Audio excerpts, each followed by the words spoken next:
I don't think anyone can make a quick decision like that. But as the 10 News investigators found out, local cities, counties, and the state are taking advantage of shorter yellow lights to ticket more drivers. In some instances, twice as many. It's terrible. I think they're cheating the people. Yellow light times are calculated by a formula that takes into account things like reaction time and the size of an intersection. But ultimately, it just comes down to how fast you're driving. Florida had a rule that said the length of a yellow light should either be based on the speed limit or how fast drivers were actually going in that area, whichever was greater. But 10 News found out that the Florida Department of Transportation erased those three little words in 2011. That meant shorter yellow lights and more tickets for you. It appears it's a move designed to create more citations. Not correct.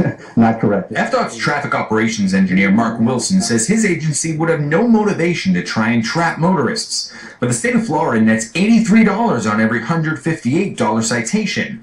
The rest is split between cities, counties, and the camera company. Last year, red light cameras in Florida generated more than $100 million in revenue, half of it from those shorter yellow lights. We're not telling them that they have to shorten the yellow lights. We have not said that. But we produced the emails from an FDOT engineer to Pasco County officials mandating any 4.5-second yellows are changed to 4.3 seconds. Those are minimums. And so some of them, the engineer said, well, it's got to be that exact number. That's not true. It has to be at least that number. While it may be a minimum, I mean, you have an FDOT employee telling municipalities here to shorten their yellow lights.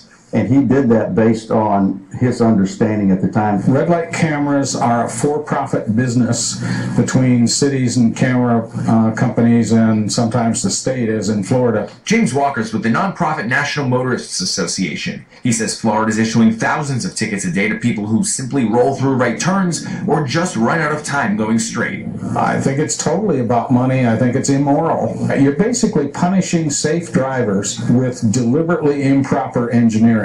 Walker says longer yellow lights would make things safer. He says adding just a half second to yellow intervals would give well-intended drivers more time to stop.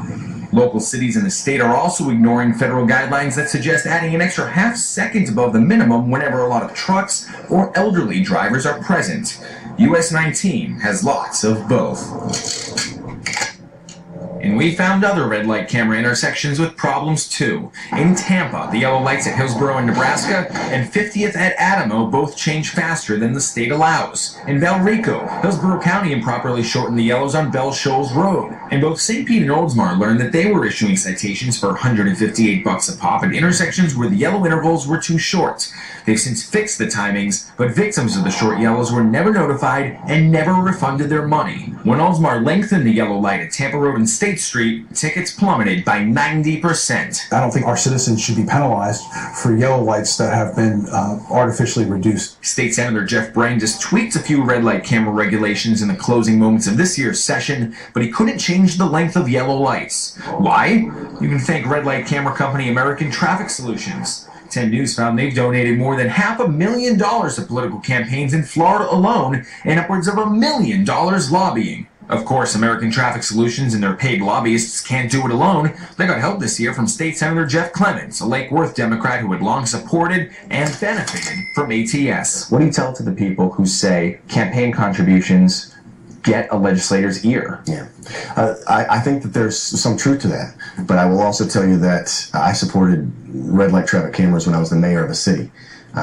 Long before I ever received a campaign contributions. Clemens says drivers would just get used to the longer yellows over time and keep speeding through intersections. It's the same talking points the red light camera companies use themselves. Over time, drivers get used to the change, and we've seen those violations steadily increase. The American Traffic Solutions spokesperson Charles Torito. What is all the lobbying money for? Are you buying influence in Tallahassee? Not at all. What we're trying to do is educate the legislature and share with them the facts about not only the safety benefits, but the economic benefits that cameras provide. But those benefits come at a price for local drivers like Shirley Nagel. I'm not a lawbreaker.